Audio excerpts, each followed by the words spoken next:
Wall Street veteran Bernard Madoff has been arrested and charged with running a $50 billion Ponzi scheme. Congress wants to know what caused the Enron meltdown. Now, while the collective rage currently is focused on WorldCom, Tyco CEO Dennis Kozlowski was convicted of looting hundreds of millions of dollars. This is one of the biggest fraud cases ever. Their president's a crook. Well, I'm not a crook. Find out more on this week's episode of White Collars, Red Hands. Wine, dine, and commit crime? Doesn't have the normal ring to it, but we'll do it. Just like any industry, the restaurant industry is riddled with crime in one way or another. And we're not just talking about your crazy manager who's doing cocaine in the office and preying on underage hostesses at the front of the restaurant. Throughout the course of time, restaurants have been a place for career criminals to clean their money through money laundering. But the world is your oyster. You don't have to just launder money to commit white-collar crimes at a restaurant. You can also have wage and time theft, skimming, embezzlement, you name it. Today, we look at Sarma Melngailis and Shane Fox and their crazy relationship, her restaurant, and the whirlwind of crime that ensued in part one of this episode of White Collars, Red Hands. It's crazy, Nina. My boss was not doing cocaine in the office. He did it in the bathroom downstairs where you're supposed to do it. I know. You know, I've worked at more than one restaurant, so some of them were doing cocaine in the office. But that's the restaurant industry, baby. That's the restaurant industry. To know it is to love it. Today, I'm not going to say her name. I might say her last name one more time because I keep butchering it. Today, we are going to be talking about Sarma Melngailis and her restaurant in New York City and all of the insanity that ensued. Last 2 weeks, Kashawn did a 2-part episode. Now, I'm going to do a 2-part episode so you get to listen to my lovely, lovely, lovely, lovely voice 2 weeks in a row. I know you all were hoping for it. They're clamoring for it in the comments. They say, more Nina talk all the time, please. It's our number. Please, we need her. It's our number one suggestion. It's definitely not stop talking and get to the point. That's definitely not the number one thing we get on a podcast. Well, let's go ahead and stop talking and get to the point. Fair enough. So, Sarma Melngailis went to school at UPenn Wharton in Pennsylvania and majored in economics in 1994. Smart girl. She followed the path that most students at UPenn were taking, and she went and got a job in the She followed the path that most students at UPenn were taking, and she went and got a job in investment banking post-graduation. She was hired by Bear Stearns, a very fancy company, but while she was there, she realized investment banking wasn't her real passion. It was food. And it was evident. While her colleagues had subscriptions to the Wall Street Journal, she had a subscription to Gourmet Magazine and Food and Wine. She walked away from investment banking and she went to culinary school. She graduated from the French Culinary Institute in 1999 and dug right into the service industry. The French Culinary Institute is in New York City, believe it or not.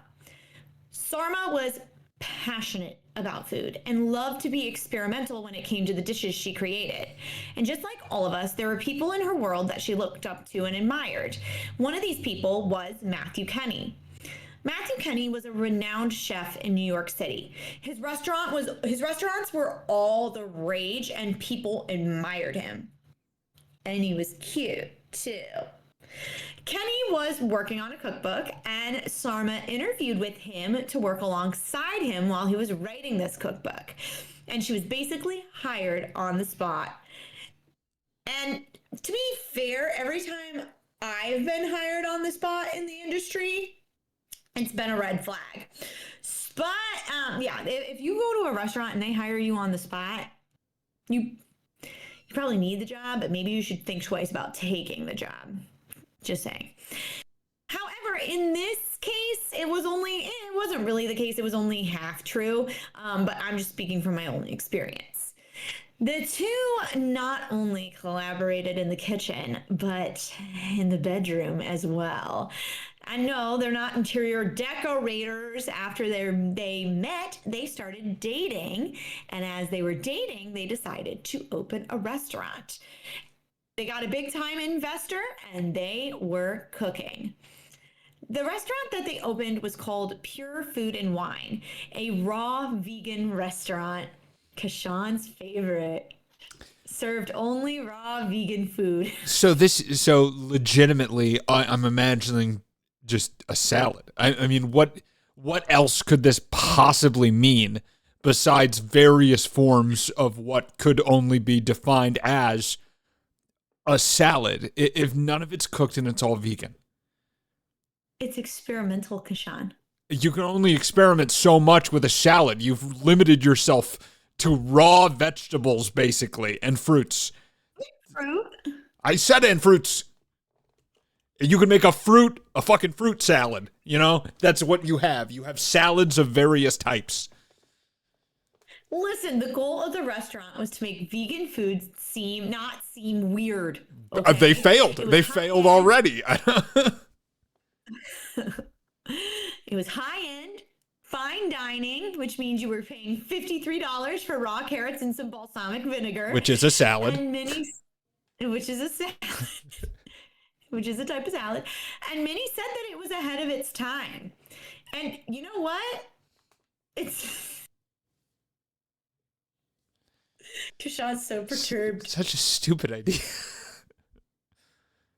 Listen, Pure Food and Wine took off.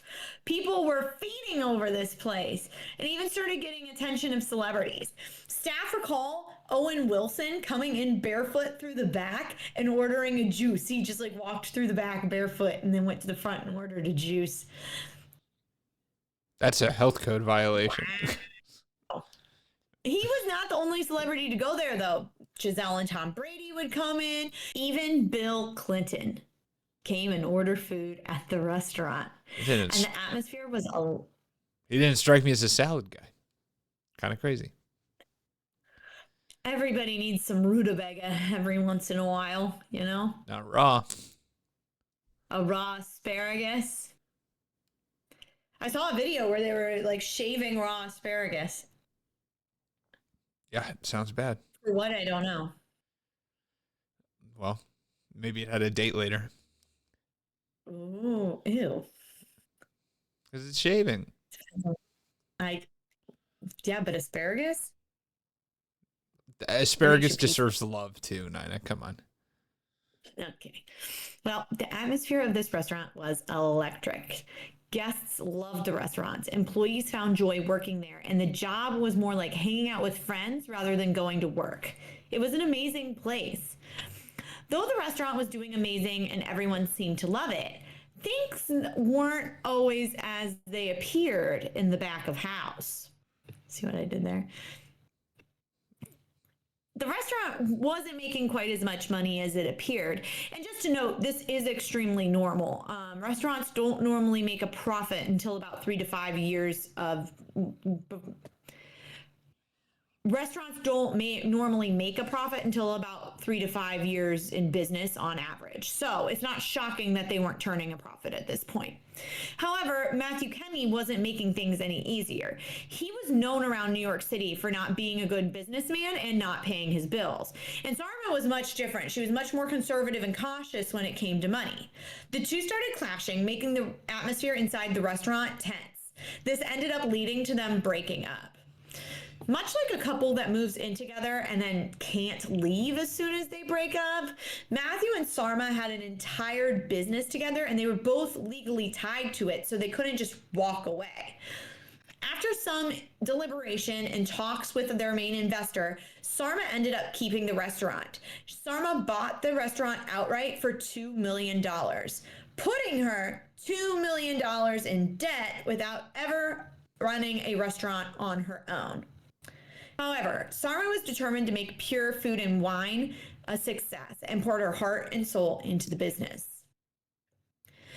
Now, although she was, being a really big businesswoman, the breakup with Matthew was really hard for her.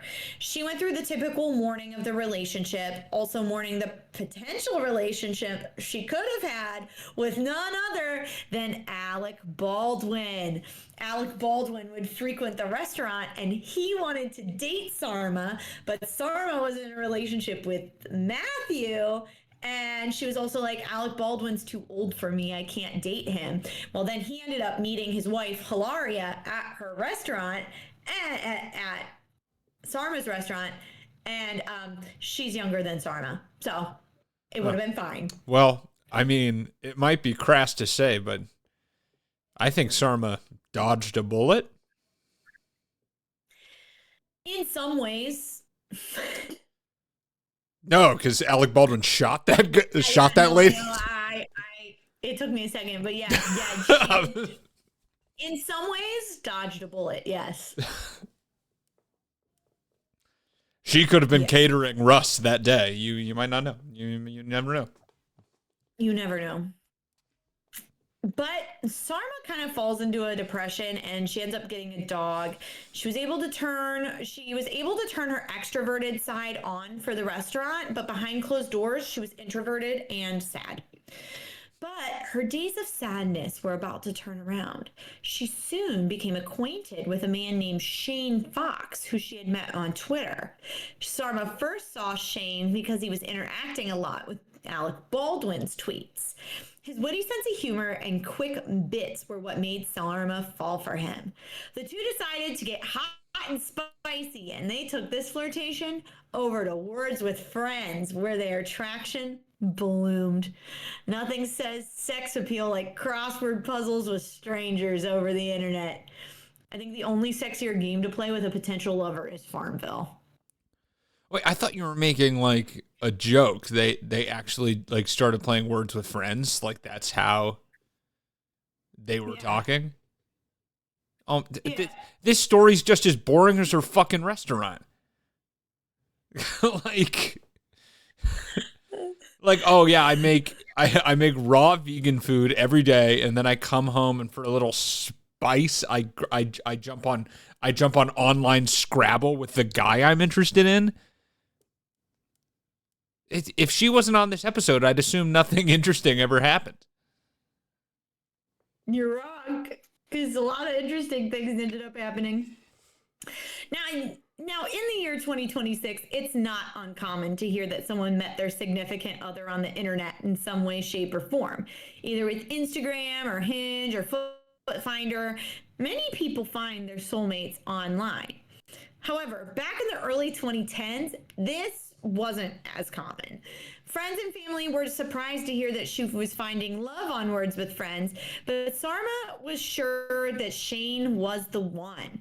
He was very forthcoming with his feelings, telling Sarma that he had loved her for 1,000 years already. How old's this guy? She was worried Alec Baldwin's too old for her? 1,000 years old. Oof. Now, Shane Fox, this guy was a little bit complicated. He was always very private about his life. Although he had 50,000 followers on Twitter, he kept his job a secret. Allegedly, he worked for the Black Ops, so he couldn't be forthcoming exactly about what his job was. What do you like? Your face said it all. Like he worked at Call of Duty? Black Ops? Yeah. This is stupid. Call of Duty Black Ops. But due to the surveillance footage that was on his computer and the CIA seal on the front of his computer and the fact that he traveled a lot, people believed him. And due to his Rolex and Bentley, it was clear that he was accomplished and that he had money.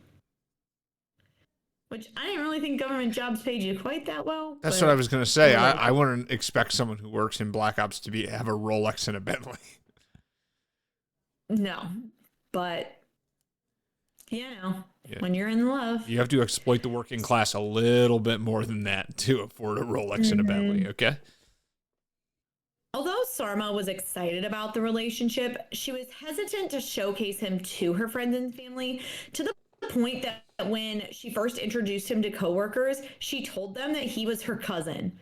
I don't really know exactly why she did that, but she did. Part of me does think that this is just like a little bit shitty, but so just like regular online dating, sometimes people don't share up-to-date photos of themselves. And she said that like when she first met Shane in person, he was heavier than the pictures that he had sent her originally. So she was like, well, I didn't want to be shallow, so I still kept seeing him. So I was like, maybe she actually wasn't that attracted to him, because she was like, I didn't want to be thin. shallow, but I'm going to call him my cousin in front of, it's like, if you're going to do that, then you've already been shallow. Just don't do it. Yeah, I don't know. However, not everyone was as impressed with Shane Fox. It was noted that one time Shane called the restaurant office, and when the caller ID popped up, the name Anthony Strangus appeared. Well, who's Anthony? Her employees started digging. So Anthony Strangus appeared to be a very different man than Shane Fox. And although they had the same face, Anthony Strangus had a felony for impersonating an officer. Now, his explanation was that he had multiple identities due to his job, and that this arrest took place while he was in Florida on like an assignment. Sarma took this information as truth, and she continued her relationship with him. Although the couple did take a quick break at one point, Shane Fox weaseled his way back into Sarma's life. I'm just going to say, if someone lies about their name, they're lying about a lot of other stuff. Yeah. Or they have amnesia. Yeah. Well, I guess that wouldn't be lying. Or they, they're probably, the likelihood of that is slim to none. The likelihood of your boyfriend being in CIA Black Ops is also slim to none, so remember that. Yes. I actually went on a date with a guy not that long ago that, like, in the fall, that lied about his name to me. And then I just found out that he knows somebody that I know. And not only did he lie about his name, he lied about his relationship status. He was married. That's probably why he lied about his name then. Yep. Okay. So they got back together, and Shane and Sarma were trying to build a life together. He proved this to her by taking her to Tiffany's and looking at overpriced engagement rings. One of them cost $800,000. The couple also looked at a $15 million townhouse together and had dreams of buying multiple properties. He also promised her that he would make her $2 million restaurant debt go away. Now, how could they afford this? Sarma's restaurant wasn't doing poorly, but wasn't raking it in either. And Shane, when they were looking at that property together, the $15 million townhouse, he was able to provide documents showing his assets in multiple bank accounts that were... I'm going to start that over. Shane was able to provide documents showing his assets in multiple bank accounts that spread across the globe, and it showed that he had millions of dollars. And though he had all that money, for some reason the funds never materialized and the couple lost the townhouse. But Sarma didn't really care about the home. Like, they didn't get the bid because he couldn't provide the document, like the right stuff. Sarma didn't really care about the fact that they didn't get the townhouse. She cared more about getting out of debt. She was slowly paying off this debt, but she had a long way to go. The couple quickly tied the knot in the park about a year after meeting in person in November of 2012. And even though Sarma remembers the wedding being quaint and romantic, she only nonchalantly told the people in her life about it. So just like when she got in the relationship with him in the first place, when they got married, it was just the two of them. Other people weren't invited. She didn't really tell other people about it. And even her dad was shocked that there was no celebration, and he was like, it was kind of a non-event. And her friends Sarma. and coworkers have said, Hey, Sarma, who's this guy? Is this your marriage? No, that's my cousin. It's my cousin. I swear, we're not married. You're kissing in this photo. We're from the South. Her friends and coworkers at the restaurant have said that Sarma didn't seem very excited to be getting married and that the couple didn't even really act like a real couple. They were all confused when she told them that she had gotten married. They were all like, why? Because she didn't even seem excited about the relationship, really. And she wasn't pregnant. So why'd you get married? Well, she wanted to get out of debt, but still. Once the couple got married, Sarma needed a new level of protection. Well, at least Shane told her that she needed a new level of protection that she hadn't previously needed since he worked for the Black Ops. He relied on his trusted IT worker, Will Richards, to keep everything secure and encrypted. So Sarma gave Will full access to her emails and bank accounts, etc., to keep everything safe. Okay. So this rando guy. Yeah, this is my personal IT guy. Yeah, okay. Yeah. Now, Will Richards was a real person. He was a real person, and he did have access to all their stuff. But it was a very weird scenario. And he would oftentimes kind of like act when Shane would go on missions or like, have to go do Black Ops stuff. Sometimes Will was kind of like the liaison between him and Sarma when Shane couldn't talk because it wasn't safe. So if you think that all sounds kind of weird, it's just the beginning. Shane was also extremely into past lives, telling Sarma that he has loved her. When he said, "I loved you for 1,000 years," he meant that because he said that he has loved her in every lifetime. He even went as far to say that she, Shane, and her dog, Leon, have always been together and that they've been traveling through time together, always loving each other. Shane also told her that he was not human, but an otherworldly figure, and that she was just a mere mortal. And he promised Sarma that he would make her and her dog immortal. What? Yeah, like that's a twist that, like, what are you even talking about? And he like kind of had her convinced, or at least to a point where she was playing along with all of this. Because he was telling her about like, oh, there's this house and you're going to become the queen and like all this stuff. And there's a ritual to make you not human anymore. And she was like, I don't know if I want to do that. And he's like, yes, you do, because you love me and you want to do all this stuff. This man is either mentally ill or playing mind games. I think there's only one option, and I think it's mentally ill no matter what. Oh, I mean, honestly, you can't do that. I feel like a lot of the stuff you can't do unless you're mentally ill. So, yeah. You wouldn't even know to make this stuff up. Like if you were trying to lie about something to fuck with somebody, this isn't something you would make up. This is insane.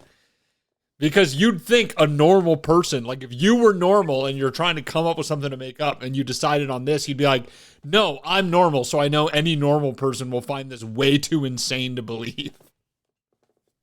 I mean, you are right about that. You're right. Even though this sounds pretty far out there and pretty woo-woo, Sarma wasn't opposed to believing it because she states that she likes to have an open mind when it comes to different outlooks of the world. And other people who are close to her were like, well, like people who are vegan, this is a little bit of a generalization, but they were like, a lot of people who are vegan are also into like new age and stuff like that. So like, this might have been why she was a little more open to this kind of stuff, because she was around like some different types of spirituality. Believing in chakras and believing that you can literally perform a ritual that turns you into a transcendental being that allows you, your husband, and your dog to remain in an immortal throuple together are very different things. Not as different as some people might think, but very different. It is different. Now, Shane has always claimed that he had lots of money, and this is something he's claimed the entire relationship. But even though he had all this money, he wanted Sarma to prove that she was loyal to him. So he started having her wire him money to prove her loyalty. This was a way he would test her. So he's like, I've got a lot of money, but I just want to see how loyal you are. So you should send me some money. Okay. Okay. Well, she did it. So the wire transfers started. Sarma started sending him thousands upon thousands of dollars, all to prove her love. Sarma can't recall when she first started sending her husband money, but she remembers one distinct time where he needed $5,000 immediately, and she sent it to him with no questions asked because of her generous nature, which people in her life have always said, like, she was so generous. She would always give, money to homeless people. There was even like a homeless person that she befriended on the street who she would help out, stuff like that. So like when people need help, and unfortunately, I think that we all can kind of see through Shane's BS, the type of person that Shane is can sense when someone is empathetic and someone who might be a little bit more easily manipulated. And I think I know he saw that in Sarma. So Shane gave her some of the money back that she gave him, but not all of it. Although he assured her that she needed not to worry about getting the money back because of the type of life he was going to provide for her. I mean, he truly manipulated her in every single way. He promised her that, but he also promised her that if she didn't do it, if she didn't send him the money, she didn't do all these things that he wanted her to do, that she was either going to lose everything that she ever loved or he was going to get killed. So Sarma complied to his requests. And the amount of money that she spent him, I mean, thousands upon thousands of dollars that she could have been pouring into her restaurant, into her businesses, was now going into the pockets of her husband. And at this time in 2012, Pure Food and Wine was doing the best it had ever been doing. And they even had opened another side business that was called One Lucky Duck, which was kind of like a grab and go store, where they would have like pre-made juices and sandwiches and stuff like that. And Sarma actually has a duck tattoo on her arm for the restaurant, which it's right on her bicep. She could have put it anywhere, but that's where it's at.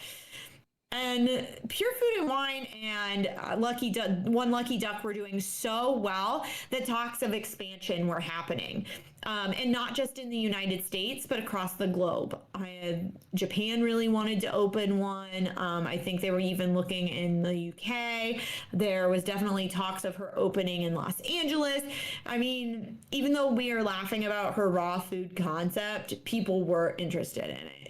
I think it's a very specific demographic, but people weren't wanting it.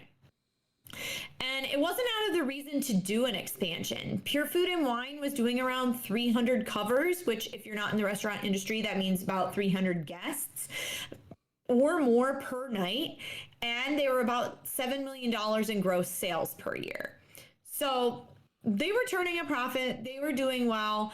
They were doing a lot better than when they originally started. Now, although Sarma was an absolute boss bitch, Shane would come in and boss around the employees, tell Sarma what she should be doing with the restaurant, even though he had absolutely no restaurant experience and no experience in the industry. He even went as far as to look at employee files without explanation. And then with his woo-woo crazy nonsense, he would often tell Sarma which one of her employees he thought were either good or bad people. And he would be like, you're around this person, you're going to turn into a bad person. And she was like, I've known them for years. They're not a bad person. But of course, almost basically everything he's spouting is nonsense. So it's not shocking that this is nonsense as well. But even though Shane's presence was becoming more and more frequent at the restaurant, he still had his job with the Black Ops, and he would disappear at times. And he would like go MIA all the time. Oh, I'm and sure she he's wouldn't know going where he was. missing. He I'm wasn't just allowed to tell her. I'm just don't think it's where he says he's going. Well, he's not telling her where he's going at all because he's not supposed to. He's not allowed to. I don't think it's for Black Ops things, is what I'm saying. Oh no, me neither. I don't Yeah. think he's ever been in the military in his life. Yeah. His name isn't even Shane Fox. It's Anthony Strangus. He's not who he says he is. So, I mean, Sarma was used to him disappearing, and she was used to not knowing where he was at. And while he was gone, he would sometimes send her really cryptic emails telling her that he needed her to send him money and to write the note in, like, the wire note in code so that people wouldn't know the nature of the transfer. And, like, all of this just, like, makes no sense. I don't actually know what she was thinking because he's at work. He says he has all this money. Why do you need to transfer him money while he's at work? It doesn't make sense. But sometimes these wire transfers would be upwards of $30,000 or $40,000. Like, they were not small. And eventually he convinced her to wire him $100,000 in one transfer. More money than I make in a year. She is transferring to him. For what? What do you need $100,000 for on a Black Ops mission? You don't. Unless you're like been kidnapped. But even then, I think that your captors would be the ones communicating with your friend's family and government to get the money, not you. Probably. I don't know. I haven't been kidnapped, thank God. Even though Sarma was growing more and more cautious and skeptical of what was going on, the IT financial guru I was talking about earlier, Will Richards, would assure her that everything was okay and that the money was on the way or that they had money in their accounts. And he would always tell her, like, oh, the reason, like, Shane can't talk to you is because he's in danger. He's not allowed to talk, or he's somewhere where there's no reception, stuff like that. However, Sarma wasn't the only person that Shane had pulled into his web of lies.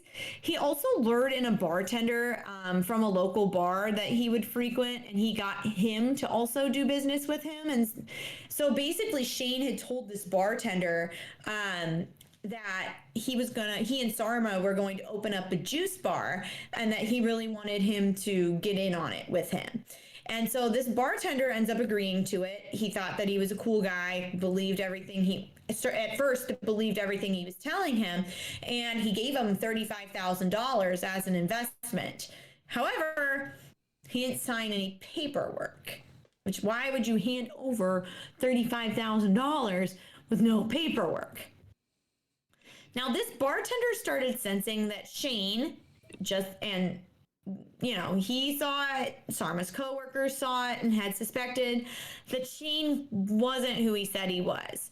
And there was just too many crazy things going on all the time. And this bartender advised Sarma to start recording their conversations the same way that Shane was recording the conversations of everyone he had a conversation with around him. So this was something that Shane would do all the time. There's like tons of phone calls between him and Sarma that are recorded. Basically, if Shane had a conversation with you, it was recorded. And he said that it was because of his like background in military and all this stuff that like he had to record everything, which is complete nonsense, right? But that's what he's telling everybody. And there were times that the bartender did record conversations between him and Shane, and after he had advised Sarma to start recording conversations between him and Shane found out that Sarma was recording the conversations, And then he got upset with her. And so then she contacted the bartender and was like, you need to delete all those conversations. Like, Shane's really upset. And he was like, oh yeah, for sure, I'll delete them. But like, obviously he didn't, which ended up being a good thing. Now, the couple's life began to spin out of control. Shane was giving Sarma little to no explanation on what was going on in regards to his whereabouts or things like that, but he started isolating her more and more and more from the regular world. He was keeping her more and more isolated from the regular world. It came to a point that he was saying that, oh, people are after me. We're not safe where we are. So he was constantly making, so when he was with Sarma, he was constantly making her move around the city and staying in different hotels. He was telling her that like her apartment wasn't safe, things like that. And really, I mean, if you know anything about an abusive relationship, you know that the partner tends to keep the other partner away from their friends and family so that they can do more and more and more to manipulate them. And this was like very textbook of what was happening. She wasn't telling her friends and family where she was at. They knew she was at hotels, but they never knew which hotel. She was essentially running her business out of hotels. Now, she still had employees who were like going and running the restaurant and working out of the offices, but she herself was not present at the restaurant or anything like that. And this was very abnormal for her because her employees were always recalling how, or talking about how like she loved that restaurant. She was at that restaurant all the time.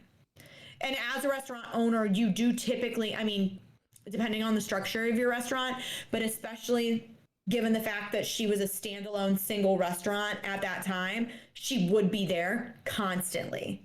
I mean, you just are working out of the restaurant.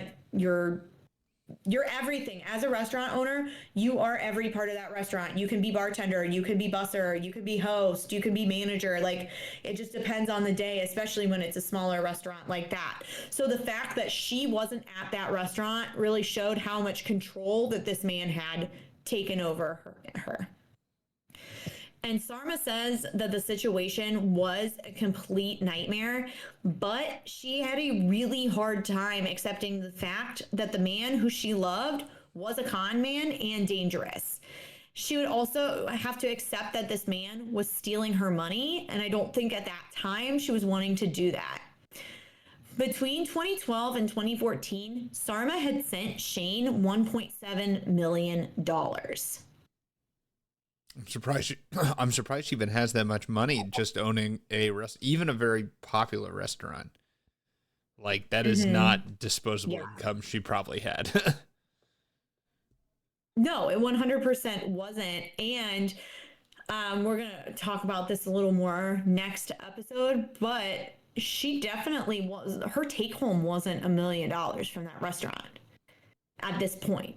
She was not taking that big of a salary from her own restaurant. So where was this money coming from? We will talk about that a little bit more next week. So Sarma's business around this time, 2012 to 2014, it was just taking off, and her new husband siphoned over $1 million off of her. A man she met on Words with Friends was now creating a whole new puzzle in her life. Sarma once had a life of safety, but now being married to a Black Ops agent, she was in danger and had the potential to no longer be human. What was Shane doing with that money? And how was Sarma getting it? We'll find out on part 2 next week on White Collars, Red Hands. All right, well, that is part 1 of our episode about pure wine and food and Sarma and Shane and all of this crazy woo-woo stuff that's going on. This is definitely an interesting episode, and we're going to find out. That was all kind of some build up, and now we're really going to find out how the story unfolds next week. If you are interested in our episodes and what we are doing, you can always follow us on social media. You can find us on Facebook.com/whitecollarsredhands. You can find us on Twitter at You can find us on X. Oh, we were talking about Twitter earlier. You can find us on X at White Collars Pod. We are on Instagram at White Collars_Red Hands. We are on TikTok at White Collars Red Hands. And if you want to watch these episodes and see Kashawn and I's beautiful smiling faces, you can do that on YouTube at, you guessed it, White Collars Red Hands. If you want another way to support, or a way to support us, you can do so by leaving a review. You can do that either on Apple Podcasts or on Spotify. We love a 5-star review, so give it to us, baby. Another free way to support us is by telling a friend. Word of mouth is a great way to spread information about podcasts, and we love it when you tell your friends about us. A not free way to support us is by going and buying some of our merch. You can go to our website, whitecollarsredhands.com, click on that merch tab, and it'll take you over to the either Dashery or TeePublic, whatever they're going by now, depends on the day, and you can buy some merch from us. If you think of a white collar crime that you want us to cover, you can do so by telling us about it. You can either DM us on our socials, you can email us at whitecollarsredhands@gmail.com. We try to do a fan submitted episode every single season, and we would love to do yours next. And I think that's it. I think so too. All right, I think that's it. Well, thank you so much for listening, and we'll see you next week on another episode of White Collars Red Hands. Hands.